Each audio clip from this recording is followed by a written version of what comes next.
the ones that people find out about or learn about they would think would be a 10. So, if you guys don't know what that clip was from, it's Paul Rudd doing an interview with someone else, and essentially he was asked how the cameos would be in Ant-Man and the Wasp: Quantumania from a scale of 1 to 10, and Paul Rudd said 10. This excited a lot of people, but I'm actually not one of them, so let's talk about it. The stakes of Ant-Man and the Wasp: Quantumania are higher than ever. Before I talk about the stakes of Ant-Man and the Wasp: Quantumania, let me talk about the pre-movie audience bias. Now, essentially what I'm talking about here is the bias that the audience already has for Ant-Man and the Wasp: Quantumania. A lot of the Marvel audience is going to go into the theaters with very questionable expectations. While the expectations are going to be high, the hopes are going to be lower, as many Phase 4 projects were done incredibly dirty. If this movie came out 2 years ago, you would say, well, Ant-Man is already a very prominent character in the MCU, so there's no way they can mess this up. Before Phase 3, almost every single Avenger was done justice besides the OG Hulk. Tony Stark and Captain America both got perfect endings. Black Widow also had an incredible death that had a lot of depth to it, and it was done incredibly well. Now, of course, Black Widow kind of ruined her arc, and now everybody remembers Black Widow as that movie and not the way her character died, but post Phase 3 is a different story. While Thor wasn't completely done justice in Avengers Endgame, he could have been given an amazing character arc in Thor: Love and Thunder, but instead they messed it up. Doctor Strange was an incredible movie, and he was a great character in the MCU up until Phase 4. I think he acted incredibly stupid in Spider-Man: No Way Home, and while this served as a plot device for Spider-Man's movie, it didn't make sense for Doctor Strange to make the decisions he made in Spider-Man in the first place. And after this, Doctor Strange in the Multiverse of Madness also nerfed his character and made him super questionable. Because of this, now the audience has this subconscious bias that a lot of Marvel characters can get completely messed up. This ties directly into Ant-Man 3. It's possible that even though Ant-Man is a great character in the MCU, Ant-Man 3 does end up messing the character up, and this is the last thing that we want to see. A part of the audience is already expecting Ant-Man to be a bad movie because of the direction that the MCU has been heading in recently, and while people will always have their concerns, the stakes are higher now because it's an MCU movie. If Marvel fails on this portrayal of Ant-Man and Kang and every other character in this movie, the first Phase 5 project will have been a failure, and this is when the true downfall of the MCU will begin. Phase 4 was experimental. A lot of people didn't like it, but a lot of people did. They tried many new things, including TV shows, different types of movies, different director cuts, and many projects were good and many projects weren't, except now that they've given us a structure and a foundation as Phase 4, Phase 5 is where the projects really need to hit. I talked about this in an earlier video. I said that Phase 5 could destroy the MCU, and that's because this phase will be the heart of Phase 4, 5, and 6. And within the heart, Ant-Man and the Wasp: Quantumania will determine what Phase 5 is going to look like in the future. This movie will set the bar for the rest of the MCU. Now, talking more about this audience bias, a lot of people are concerned because the trailer was already really revealing. A lot of people don't like how revealing Marvel trailers are, and this became a real issue after Doctor Strange and the Multiverse of Madness. A ton of characters were shown in the trailer for Doctor Strange Multiverse of Madness, so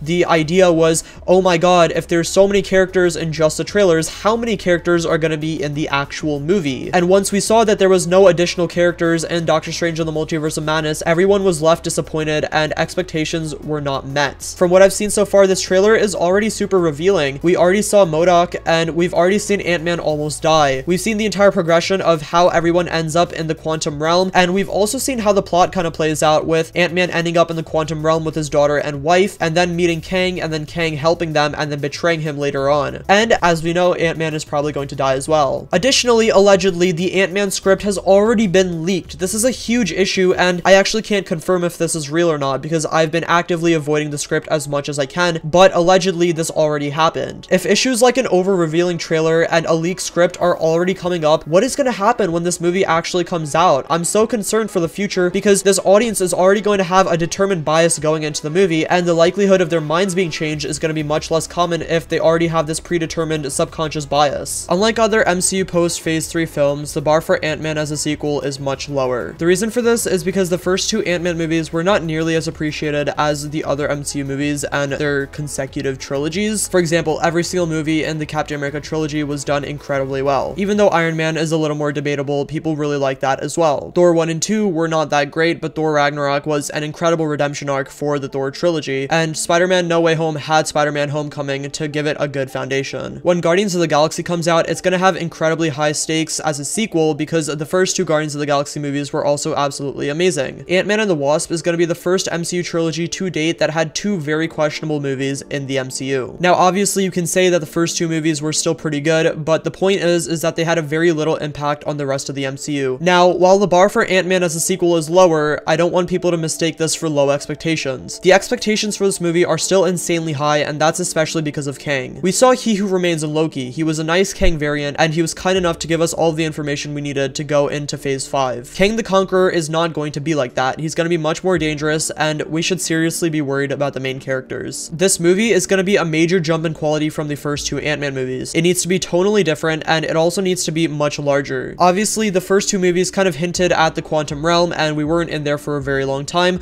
but this entire movie's premise is going to be in the quantum realm. That means the CGI and budgeting is going to cost way more as well, and not only that, but the action sequences are going to be way crazier than Ant-Man 1 and 2 ever could have been. Overall, Quantumania is going to be a massive project, and they need to deliver on this. This also means it's going to be harder to nail the cinematography and CGI for Ant-Man 3, considering that the CGI in phase 4 has been super hit or miss. Hopefully, with the introduction of Kang, it can also introduce a new quality that we haven't seen in the Ant-Man universe. Anyways, now that we've talked about the quality that Ant-Man needs, let's talk about the next part of this video. Gore number 2. In my last video, I talked about how Gore was extremely wasted. Essentially, in that video, I talked about how Gore was extremely rushed, and it didn't feel like he fit into the movie at all. Keep in mind that Ant-Man 1 and 2 were a very lighthearted movie, so Ant-Man 3 can't be lighthearted. This movie needs to feel like it has some serious stakes. If it feels like another Thor Love and Thunder, then it'll just feel like a joke. And we don't want Ant-Man and the Wasp Quantumania to feel that way because Kang is going to be in it. Kang is a serious villain. He's going to kill people. He's going to be the next big bad of the MCU, so he needs to be introduced in a serious manner. This movie can have jokes, but it can't be inherently funny. We're not watching this for comedy, we're watching it for action. If Kang is wasted the way Gore is wasted, it'll be terrible, and I don't want to see his character get done dirty the way Gore was. The build up to Kang Dynasty needs to be done incredibly well. Obviously, he's not going to die, but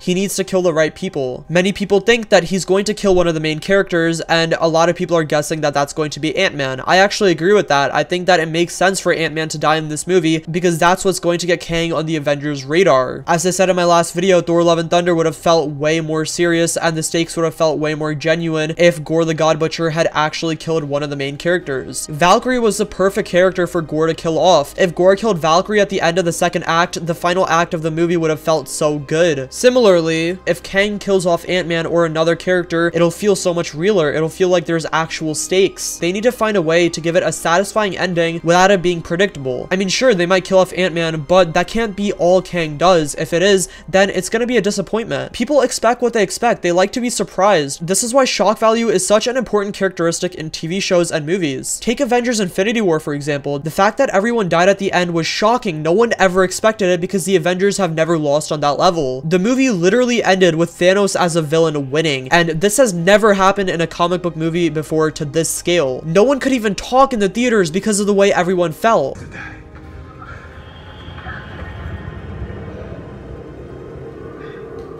Similarly, take The Walking Dead, for example. In Season 7, Episode 1, one of the main characters was killed off in an extremely brutal way. No one expected it, and the scene was so brutal that more than half the audience stopped watching the show. Regardless of so many people having to quit the show, this episode goes down as one of the greatest episodes in all of history because of the shock value and the way it made the audience feel. This movie needs to connect with the audience on a deeper level than Thor Love and Thunder did. It needs to make the viewer feel something. It needs to make the viewer feel sad or depressed or angry at Kang. We need to feel real emotions when we're watching this movie the way we did when Aunt May died in Spider-Man No Way Home. If we don't feel those emotions, then we're never gonna feel the stakes that Ant-Man himself is feeling, and we're never gonna feel that way we do with Kang the way we did with Thanos. Okay, enough about Kang. Let's talk about Ant-Man on a larger scale. Let's talk about the redemption of the MCU. Ant-Man and the Wasp Quantumania can truly be the redemption that the MCU desperately needs after Phase 4. Now, before you jump on the comments saying that MCU Phase 4 was was good. Hear me out. As I said earlier, MCU Phase 4 was an experimental phase that many people liked and many people didn't. This was okay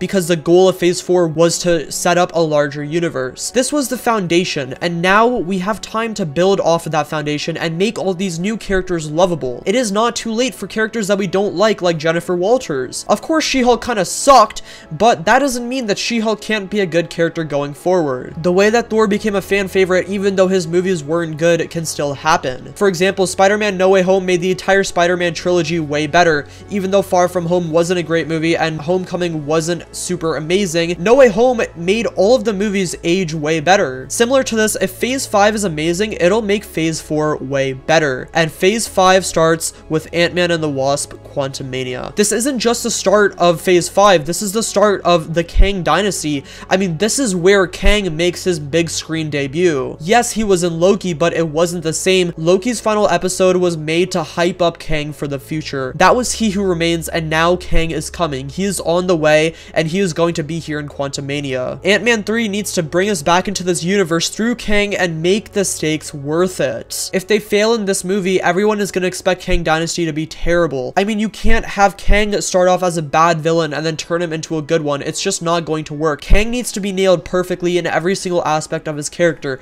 He needs to be scary, he needs to be gritty, his script needs to be done amazing. I mean, Thanos literally speaks in quotes and he gives me chills every time he talks. We need to be able to understand Kang's intentions but also fear him. We need to know that Kang isn't on our side but has ideas that make sense. Similar to Thanos' nihilistic viewpoints, Kang needs to have a personality that we can understand but we can't personally relate to because he's willing to do things that no one else is. That's exactly what's going to make him an amazing villain, and that's what's going to make Ant-Man and the Wasp: Quantumania a good movie. Overall, I just hope that this movie can deliver because the stakes are higher than ever, and this movie will have a lasting impact for years to come.